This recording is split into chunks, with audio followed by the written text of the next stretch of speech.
For more on this story, we can go across to Irris Makler standing by in Jerusalem. Irris, good afternoon. What do we know about this raid and who was targeted? The targets were Hamas and Islamic Jihad militants. Israel says there's been an upsurge of particularly the use of explosive IEDs, that's roadside bombs. There was, as you know, an attempted large attack with a bomb in Tel Aviv last week when Antony Blinken was there. It didn't go well. The bomb went off, but it wasn't successful. It went off too early. Nevertheless, what the Israeli military is saying is it's looking at the intentions of these militants, and just because that attack wasn't successful doesn't mean that Israel does not have to be prepared. That's the Israeli military line. They've gone in huge hundreds of soldiers, and we've seen attacks from the air as is reminiscent of the Second Intifada, of that massive, long-scale operation that took place back then, more than 20 years ago now. And we have heard from the Israeli military that they are planning something longer, not their usual going in, one operation that lasts 5 hours, 10 hours is a long operation and out.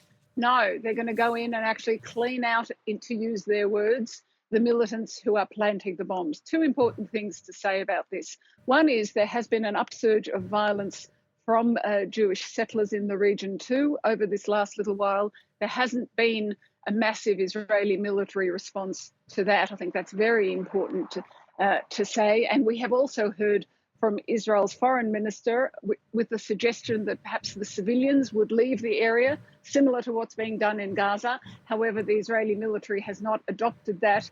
People can leave if they wish to. It's not policy. But that's another interesting and worrying event or suggestion from a leading Israeli politician.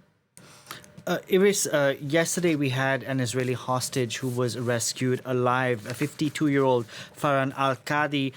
He has reportedly left hospital according to after he passed the necessary medical checks.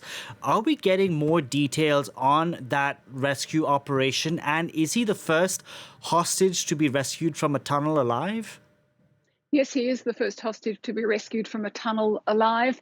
We have heard more details from him. He was clapped out of the hospital today by all the doctors and the military who rescued him, and he was taken home. Joyous scenes surrounding his return. A true moment of joy, I think, for his family, for his community, and for the whole of Israel, who've been watching this hostage crisis since October the 7th.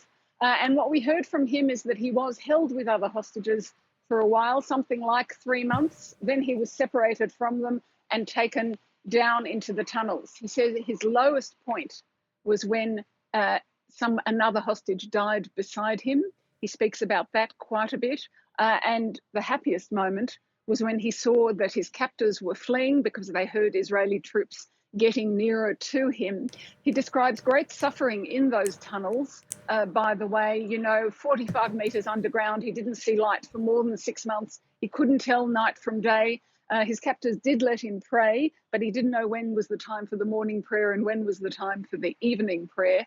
There was a suggestion that has been made that he was better treated because he was a Muslim, but his brother, whom we've heard interviewed, denies that and says that no, he was treated. They humiliated him, and I'm quoting, they treated him like a dog. So no special treatment for him.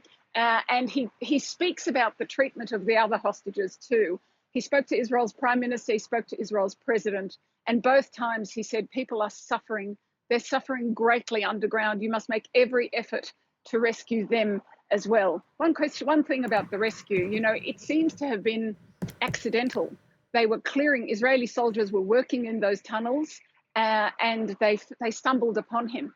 And that is an interesting thing because that relies on luck and coincidence. And the story of how they got him out, we can't tell it all because there's a lot of censorship, military censorship. But what it shows you is that this wasn't planned. It was executed by finding him by accident. And what the relatives of the remaining hostages say is you can't rely on luck and coincidence if you want to rescue alive some of the remaining 108 hostages who are still being held inside the Gaza Strip. Indeed. Irris, thank you very much for that. Irris Makler reporting there for us from Jerusalem.